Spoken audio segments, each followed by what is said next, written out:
ஒரு ஊரில் ஒரு சாப்பாட்டு கடை ஒன்று இருந்துச்சு. அப்போ அங்கேருந்து ஒரு பையன் வந்து, அண்ணே எனக்கு ஒரு 10 இட்லி தாங்க, அம்மா வாங்கிட்டு வர சொன்னாங்கன்னு சொல்கிறான்.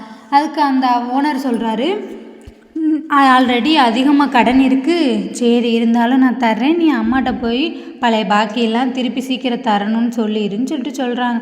அந்த பையனும் சரி நான் அம்மா கிட்ட சொல்கிறேனேன்னு சொல்கிறான். அப்போ அந்த கடையில் இருந்த ஒருத்தர் கேட்குறாரு, அவங்க தான் ஆல்ரெடி பாக்கி கொடுக்கணும்ல, அந்த கடனை தந்ததுக்கப்புறம் நீங்கள் திருப்பி உணவு கொடுக்க வேண்டியது தானே, எதுக்கு கடனோட கடனாக செய்கிறீங்க அப்படின்னு கேட்கும்போது அந்த முதலாளி சொல்கிறாரு, கஷ்டமாக தான் இருக்குது, ஏன்னா நான் முதல் போட்டிருக்கேன், எனக்கு முதலுக்கு மோசம்தான் ஆகும், வேறு வழி இல்லை, அந்த குழந்தை பசிக்கிறனால தானே வந்து கேட்க வருது, நம்பிக்கையோடு அந்த குழந்தை வருது, இவங்கக்கிட்ட போனால் நமக்கு உணவு கிடைக்கும்னு, அந்த நம்பிக்கையை நம்ம உடைக்கக்கூடாதுல்ல, அதனால தான் நான் கொடுத்தேன் அப்படின்னு சொல்லிட்டு சொல்கிறாங்க.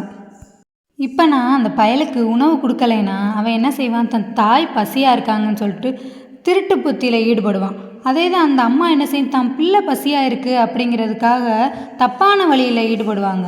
இந்த உலகத்தில் ஒரு 2 பிரச்சனையை நான் சரி பண்ணேங்கிற ஒரு மன நிம்மதியோடு நான் இருப்பேன்ல, அதனால தான் அந்த குழந்தைக்கு நான் உணவு கொடுத்தேன். நான் கஷ்டப்பட்டாலும் பரவாயில்ல, அதில் ஒரு மன திருப்தி கிடைக்கணும்ல, எனக்கு காசு தருவாங்க, கொஞ்சம் லேட்டாகும், எல்லாருக்கும் எல்லா நேரங்கள்லேயும் காசு பணம் வந்து புழக்கங்கள் அதிகமாகும்னு நம்ம சொல்ல முடியாதுல்ல, எல்லாருக்கும் கஷ்டம் நஷ்டம் இருக்கத்தானே செய்யும், அதை உணர்ந்து செயல்படணும் அப்படின்னு சொல்லிட்டு சொல்லவும் அங்கே இருந்த எல்லாருமே ரொம்ப கைத்தட்டி ரொம்ப